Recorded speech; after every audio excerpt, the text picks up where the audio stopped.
আসসালামু আলাইকুম। Breaking news, বাংলাদেশে জরুরি অবস্থা জারি। আজ থেকে মাঠে থাকবে সেনাবাহিনী। সেনাবাহিনী মাঠে থাকবে। জরুরি অবস্থা জারি হয়েছে।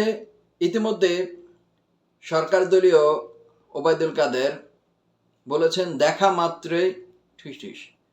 ব্যাপারটা বুঝতে পারছেন? আচ্ছা, বিস্তারিত বললেই কারফিউ জারি বা জরুরি অবস্থা জারি এই বিষয় সম্পর্কে সেনাবাহিনী বা কি করবে? সেনাবাহিনীর দায়িত্ব হবে সেনাবাহিনীকে দিক নির্দেশনা দিবে। যদি জেলা হয় জেলা প্রশাসক, নির্বাহী ম্যাজিস্ট্রেট, আর যদি মেট্রোপলিটন এলাকা হয় তখন পুলিশ কমিশনার দিক নির্দেশনা দিবে যে কি করতে হবে সেনাবাহিনী, কি করতে হবে না। আমি বাংলাদেশের কথাই বলছি। বর্তমানে বাংলাদেশে কোটা আন্দোলন চলছে।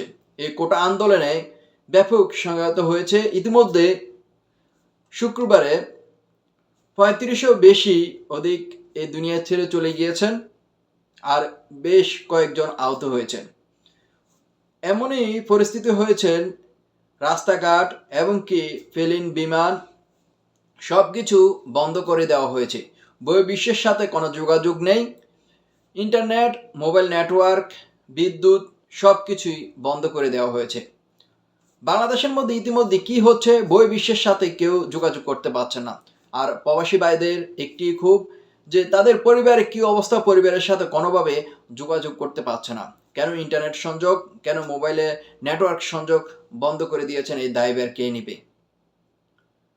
ইতিমধ্যে ইতিমধ্যে ছাত্রদের সাথে বৈঠক বা আলোচনা করার জন্য সরকারে আহ্বান জানিয়েছে, কিন্তু সেটি প্রত্যাখ্যান করেছে ছাত্ররা। তারা বলছে আমাদের ভাইয়েরা এই দুনিয়া ছেড়ে চলে গিয়েছে, তারা যদি টেবিলে বসতে পারে, যারা চলে গিয়েছে, তাহলে আমরা টেবিলে বসতে রাজি আছি, কিন্তু তা না, আমরা রাজি নয়।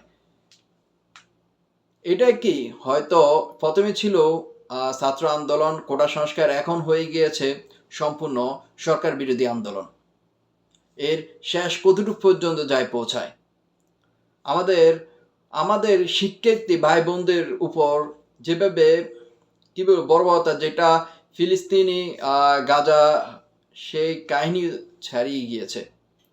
1952-1971 সালে যে কাহিনী হয়েছে তার চেয়েও অবস্থা এখন বাংলাদেশের শোচনীয়। আপনারা যারা আজকে ভিডিওটা দেখছেন অবশ্যই শেয়ার করে দিবেন। আমাদের শিক্ষার্থী ভাইদের যেন আর একজনও যেন এই পৃথিবীতে ছেড়ে যেতে না হয়। সকলে শিক্ষার্থী ভাই বোনদের পাশে দাঁড়াবেন, তাদের জয় হবে এই প্রত্যাশাই করছি।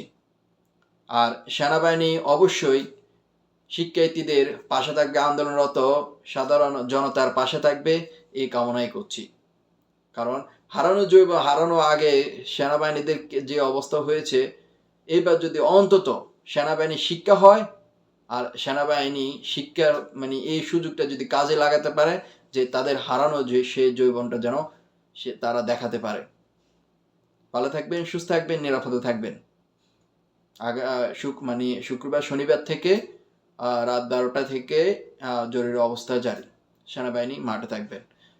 ধন্যবাদ সকলকে।